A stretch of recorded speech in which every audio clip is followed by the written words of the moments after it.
Hello, আসসালামু আলাইকুম। সবাই কেমন আছো? আল্লাহর রহমতে আছি, ভালো আছি আমরা, আলহামদুলিল্লাহ। আমি পিঠা বানাচ্ছি। এই পিঠার নাম হচ্ছে ডালের মচমচে পিঠা, রসালো পিঠা। এই ডালগুলোকে ধুয়ে ভালোভাবে পানিতে সিদ্ধ করে তার সাথে চালের গুঁড়ো দিয়ে আটা করে নিয়েছি। আটা করার পর এরকম মধ্যে গোল গোল করে বেলে নেব। দেখো, একটা বেলুনি দিয়ে আমি বেলে নিচ্ছি।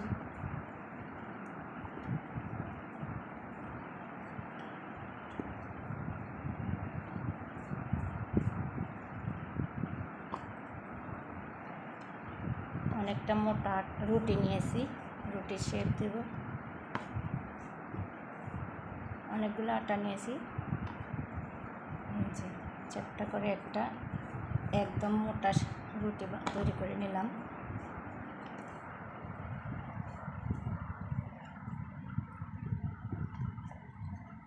এই পিঠাগুলো আমাদের গ্রামে অনেক পছন্দ করে। এক তো ডালের পিঠা, তার উপরে আবার চিনি শিরা, রসালো। এবার দেখুন, এরকম একটা পিঠা করে নিয়েছি, যাকে বলা হয় রুটি। আশপাশটা আমি একদম অসমান হয়েছে, তাই আমি একটু সমান করে এরকম একটা মোটা সুই দিয়ে সমান করে নিচ্ছি। একটু জাস্ট দেখতে ভালো লাগার জন্য, আর কিছু না। চারপাশ কেটে নিয়েছি। এইবার এই পিঠার মধ্যে আপনার মনের মাধুরী মিশিয়ে নকশি করে নিন। আমি নিচ্ছি, দেখুন আমি কীভাবে নকশি করতেছি। একটা সুই নিলাম শুধু।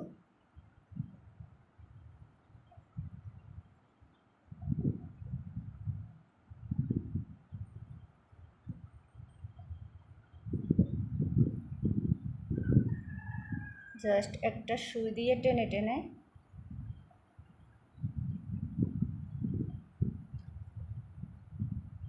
এই যে দেখুন, এর মধ্যে যাতে চিনির শিরাটা ভালোভাবে ঢুকে, তাই আমি এই সুই দিয়ে ছিদ্র করে দিচ্ছি সবগুলোকে। তেল থেকে উঠে নিয়ে আসার পরে যখন চিনি শিরার মধ্যে দেবে, এই ছিদ্র দিয়ে একদম রসালো হয়ে যাবে, তাই একটু ছিদ্র করে দিচ্ছি। এর উপরে আবার নকশিও করা যাবে, যে যেভাবে পারে এভাবে নকশি করে নিতে পারেন।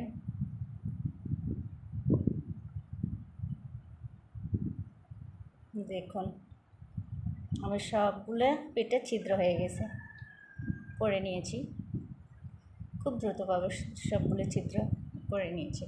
এবার আমি আপনাদেরকে একটা পিঠা উঠাই দেখাচ্ছি। এই যে, তার উপরে যদি মন চায় এভাবে নকশি করে নেব,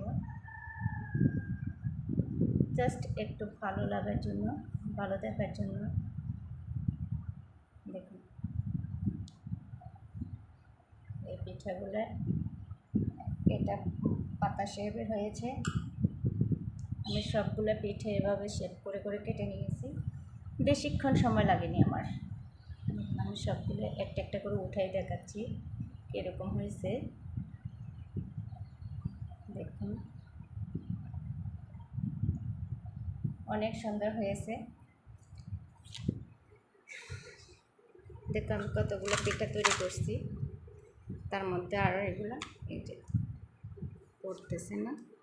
আমি সবগুলো পিঠা উঠাই এভাবে রাখতেছি। ডালের মচমচে মিষ্টি পিঠা অনেক সুন্দর হয়েছে। দেখো, একটা পিঠাও নষ্ট হয়নি, খুব দ্রুত এঁকে নিয়েছি। কতগুলো পিঠা তৈরি করছি দেখো, কার কার ভালো লাগে দেখো, কে এভাবে পারো আমাদের মতো। এগুলো হচ্ছে ডালের পিঠা, ডালের নকশি পিঠা, খেতে খুব মজা লাগে। এবার এগুলাকে তেলে ভেজে লাল লাল করে চিনি শিরার মধ্যে দেব।